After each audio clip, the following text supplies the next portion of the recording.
No he empezado.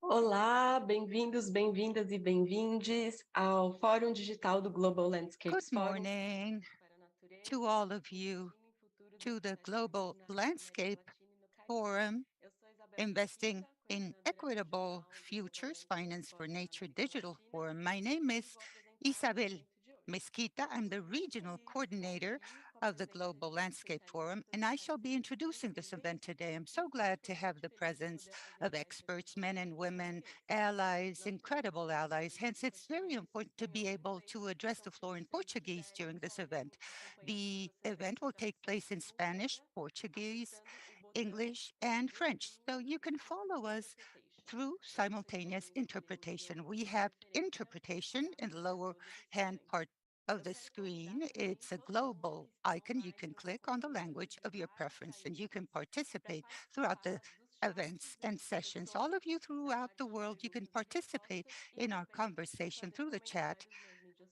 in the sociais e Q&A nas redes session. And of course, you sociais can make landscape any e comments or Financial queries Data. on Então, se você social está networks. vai Think ser ótimo ter landscape and participantes de finance inglês e for você nature. também pode se Instead conectar com of four in outros English, we shall participantes que use estão number four. You assistindo can esse connect, of evento course, em with outros other lugares. participants E para or attendees começar, that eu are vou present at this convidar event a from all Cheryl over the world. Dancer, And this is que é thrilling. a To begin with, I diretora wish do to Meio Ambiente invite do Cheryl Denser. Sustentável She de works Luxemburgo. at the São Ministry nossos of the parceiros, Environment, têm acompanhado o Climate, and trabalho do Global Sustainable Landscape Development Forum from nas decisões Luxembourg. sustentáveis Well, these are através allies da that have plataforma participated through Planeta para a sustainable Natureza. finance with the Global Então, Landscape Cheryl, Forum com through você, por our favor, para a Financing gente for começar o Nature nosso evento. platform. Hence, you have the floor, Cheryl. We're very glad to welcome you.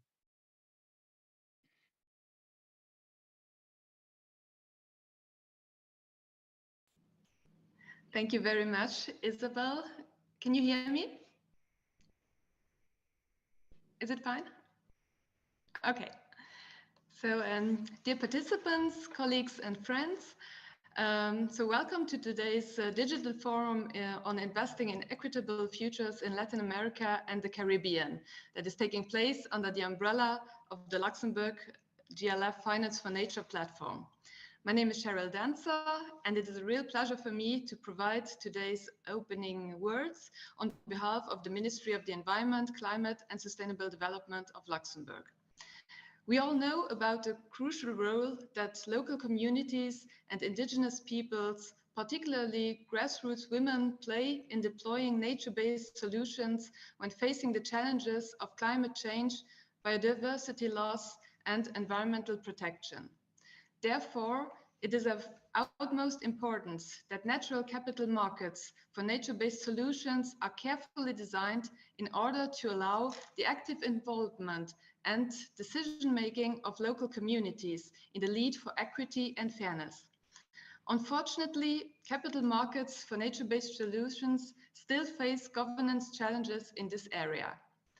Through the adoption of a stewardship economy approach for sustainable land use, community well-being, environmental protection, and climate resilience will gain their rightful recognition during project development and project implementation. It is also crucial to ensure that climate finance reaches the people on the ground, namely smallholder farmers and local communities.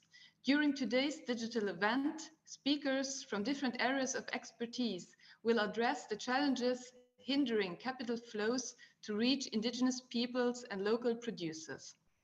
The discussion will be complemented with interventions from corporations, banks, impact investors and funders that will discuss on how to drive and accelerate direct investment into those critical ecosystems.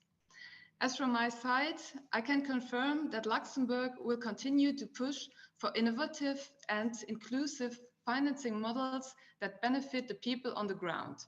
In this context, I wanted to provide you with some examples of projects and programs that we are financing through our international climate finance budget in Latin America and the Caribbean. So within our international climate finance budget, Luxembourg has developed a specific NGO grant scheme, providing a simplified access to international climate finance for Luxembourg-based NGOs, working with local partners and communities in developing countries. Through this scheme, projects are actually being implemented in Costa Rica, Nicaragua, Bolivia, Brazil, and Ecuador. I also wanted to mention our latest collaboration with UN Women on integrating a gender perspective in climate change and environmental policies and programs in Latin America and the Caribbean. This program foresees the establishment of a grant scheme to support local grassroots organizations working on environmental issues that wish to incorporate gender as a cross-cutting topic in their work. Luxembourg is also supporting the Blue Natural Capital Financing Facility, which supports the development of sound and investable projects for nature-based solutions in the area, in the coastal and marine area, with clear ecosystem service benefits. And you have probably all heard already of the Forestry and Climate Change Fund, who is also represented here today, which supports projects focused on the restoration of secondary and degraded forests in Central America, with a clear focus on developing sustainable value chains and creating socio-economic opportunities for local communities. Finally, I wanted to make a quick link to the Luxembourg GLF Finance for Nature platform, which provided the space for today's gathering. The aim of the platform is to catalyze and accelerate the mainstreaming of sustainable finance through knowledge sharing and capacity building activities in order to scale appropriate financing models that contribute to nature-based solutions on the ground. So I will conclude this opening by thanking the SICRO ICRAF and the Global Landscape Forum team for setting up this dialogue, the several speakers for their valuable inputs, and all the participants for their interest. Thank you very much, and back to you, Isabel. Obrigada, Cheryl, pelas palavras e pelo apoio importantíssimo. Muchas gracias por el apoyo de Luxemburgo. Thank you so much for the support of Luxembourg. It's extremely important for all the sustainable developments in Latin America. Let's go on to the first session. I wish to thank the collaboration of CITAL, Finanzas do Pain, which is the organization which will be introducing the next session. I wish to thank the participants, enterprises, local producers, allies, men and women, which are always looking for innovative ways to guarantee sustainable practices in agriculture in Brazil. Although not all participants are Brazilian, I wish you to understand of all the experiences that will be shared, and maybe they will inspire other sustainable practices in regions and countries. Hey, therefore, Ater will be the moderator of the following dialogue. I wish you a great session. Olá, bom dia a todas as pessoas que estão acompanhando esse Hello, painel. good morning. É super prazer estar aqui hoje. We welcome Mais all the facilmente people that are present at this panel. It's a great pleasure to be with you here today. I wish to thank, first of all the team of GLF that organized this panel with great efforts, and surely it'll be a properly structured work, and I wish to thank Isabel and Bruno that are here with us throughout this process, and to all our guests, men and women. My name is Eiter de Lasta. I'm a financial analyst for the conservation and climate at CITAL. CITAL is a nonprofit organization found in Brazil. We wish to change the meaning of capital and to mobilize capital to have a socio-environmental impact, a positive one. In our finance agenda for conservation and climate, our main objective is to design and to analyze financial solutions which will unblock the necessary resources to be able to contribute positively to the agenda of climate, biodiversity, and all the human areas related to climate conservation and with the indigenous peoples and local communities. also wish to thank the collaboration created amongst CITAL and GLF, of course, through all the different opportunities of professional development towards agriculture. We work to having incidents, the development of capabilities amongst youth, and these are people that might be interested in sustainable development of their own countries. And also, it's of a great pleasure to talk about agriculture specifically today because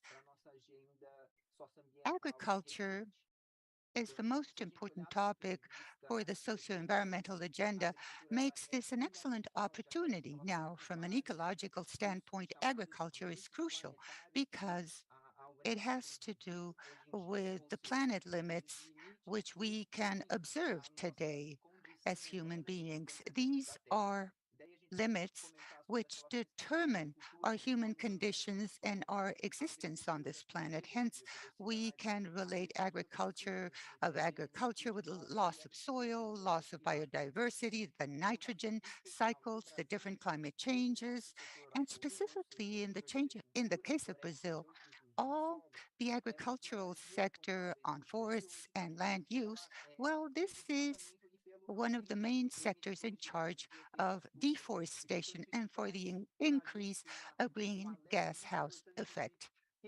And this, as a consequence, generates an important alert. Hence, we have to reconsider and rethink which are the interested parties involved in the sustainable agricultural process that have to have an incidence to have more sustainable practices in the future. Agriculture is important because it is precisely in the intersection of society and nature, because agriculture is in charge of all the production of food and of different resources that people utilize to guarantee life quality as well as to guarantee the economic factors. Hence, we need to take into account the importance of this context, of this scenario, because it is important to simultaneously work to analyze on the practices that convey benefits which will allow the reduction of environment degradation and to increase production which will benefit human beings from a social and cultural perspective, and which are the goods that we need to guarantee these conditions. But we also need to adapt to the new scenarios which are taking place because of climate change. Now, in this scenario, there's a fundamental component, which is financial. It's necessary to transform things, and this needs to be leveraged through financial solutions and mobilization orientation of financial resources, which will allow a structuring of this transformation. We know that at present there is a big gap concerning financing to comply with this demand up to 2030 in terms of biodiversity, on climate matters as well. And we also see that there is a reorientation of financial resources. Hence, it's very important to protect the rights of indigenous peoples, local communities, and mainly producers at a local level as well, and small farmers at a regional local level. These are the main topics at hand today. I shall now introduce our speakers, which will be talking about this topic. Ison Andrade dos Santos, he's an accountant. Also, he knows much concerning strategic management. He has over 15 years of experiences. He works with co-ops and root cooperations. He's a manager, market manager concerning the Canuto, Guaya, Ucuruza, farmers. And with us, Gabriel Chavez. He's a technician on agricultural matters. He has over 19 years of experiences working on loans, technical aid, and services on rural management. He specialized in production at small scale level and different types of farming issues. And he's a rural manager and strengthening of communities. And Fabian Ceballo graduated in biological sciences. He handles conservation matters. He has 15 years of experience. He works with conservation projects of the bioma in the region called Cerrado in Brazil. He carries out internal audits and different programs in rural areas, and he's published his own books and didactic material on the environment and conservation matters. Fabiane is the executive director of the consortium Dejados das Aguas, and each and every one of them will be addressing sustainable practices and equitable ones on agriculture and on different types of agricultural financing. Let me remind you that this session will be open for Q&A from all the attendees. Hence, those of you that wish to send your questions, please jot them down in the chat. We shall read them after the session and during the presentation to be able to remark upon them. With no further ado, I wish to thank you for your presence and participation today. And I wish to begin with the first question. Let's remember that we are working in an international event. Hence, the reality in Brazil is quite different. There is great diversity in the country. We have to explain things a little bit better for others. I wish to ask you the following. How can your organization work? In other words, where are they located and the social reality, ecological reality of your organizations and within your context? I wish to ask Daison to please respond to the first question and to address what his organization does. Hello, good morning to all of you. My name is Dailson. My organization is called Copercuc, and the organization was created in one of the most arid regions of Brazil. The levels of rainfall are the lowest in Brazil. We compare this much with the desert climate, and there's scarcity of water in our region. Now, under these circumstances and with this diversity, this is how our organization began, Copercuc. It's an organization that, according to us, and since the start, it was transmitted in schools that in the semi-arid climate, it's basically impossible to survive. And the only option that we would have would be migrating to larger cities, to urban centers in Brazil. We are not happy with this reality, and this has always been the dilemma of our organization concerning the semi-arid climate. We need equality, rights, access to services, and therefore we have created our organization based on four pillars. The first one was back in 1990, the struggle against food hunger, in other words. It's a constant problem, and we have to guarantee food for these people. And secondly, we have scarcity of water. It's a big challenge nonetheless, but back then it was even more serious and it determined the survival of individuals, human beings. And thirdly, we have the coexistence with other regions. We wish, therefore, to fight drought, which delayed the development in that region. And fourthly, the protagonism of women. Our organization was created based on the protagonism of women. And amongst these four elements, we also combine things to create this cooperative. Our goal is to create rural development sustainable strategies, taking into advantage as much as possible the potential that we have in our region. And also the Caatinga. The Caatinga is a bioma type that we have in Brazil whose potential is quite high. Therefore, our election was to work with fruit that can be obtained in this bioma, and we carried out learning procedures, educational projects, and the Cooper Cook, our organization, came about as part of this context, searching for responses for society. Now, why did we place the name of Caatinga in this biome as a priority? Well, because we found disadvantages. There is a great potential and great opportunities. Diversity is large in this biome, and therefore we focused on this at present. Our organization has over 285 members, and women represent over 70% of these members. And today we have presence practically throughout the country in Brazil. We have a large diversity of products that come from our bioma, the Caatinga, and we have a focus on two fruits. One is the ingu, which is a fruit that originates in the Caatinga.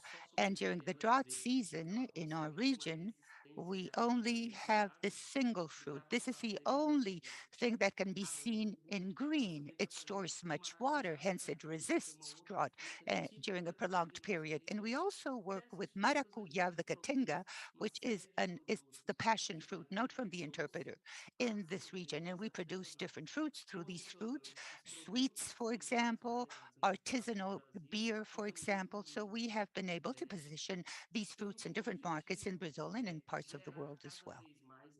Now, our goal is to generate more income, more and more for the producing families and for the individuals that cooperate at Coopercup. This is our organization, hence thank you so much for my participation.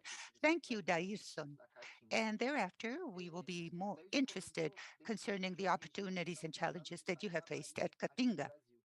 Dairson spoke about a region in the state of Bahia in Brazil. And now I wish to give the floor to Gabriel, who's also in the state of Bahia, but he is in another type of environment, which is quite different to the Caatinga. Could you talk about your organization? It's called Tabua. Thank you. Good morning. My name is Gabriel. I wish to present Taboa, community strengthening. We are located in Curuçuca, the city which is found in the southern part of Bahia, the state of Bahia. It's in the southern coast of our state. It's known as the coast of cocoa. Taboa came about in the year 2015, and our goal was to preserve and take care of economic activities of a small fishers town, which is known as the Serra Grande in the municipality of Uruçuca. And the idea behind Taboa was to strengthen the communities through the exchange of knowledge, through access to funding, and also through cooperation.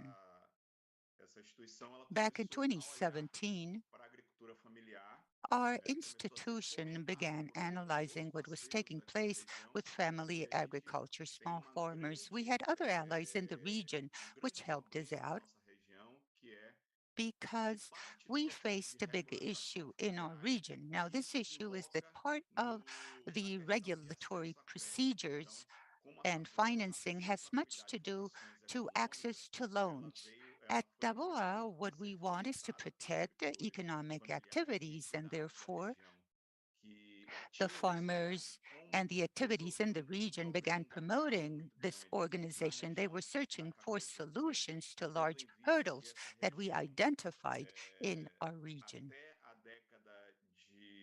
concerning the production of cocoa. We have to keep in mind that until the end of the 80s decade, in this region, we saw the prevalence of farming, agriculture, and we had what we call barons, people in charge of these farming methods. But because of climate and environmental changes, the weather became very arid, and many owners that followed these practices ended up failing. Hence, an agricultural reform procedure began in our region. So the workers, the farmers that worked with these large barons assumed their own economic or took upon themselves these economic activities. They became the protagonists of the land and activities. Hence, they have their own income and businesses. Thus, Tavoa came about to search precisely for a different future, a different perspective. Not only did we want to take care of 4,000 inhabitants of the small fishers town, but a territory comprised of 26 municipalities that produce cocoa. So how could we obtain loans for these families? At present, Tavoa carries out activities in 60 municipalities that take into account all the southern part of Bahia up to the semi-arid region. Muito obrigado, Gabriel, pela apresentação. Excellent. Thank you kindly, Gabriel, for your presentation.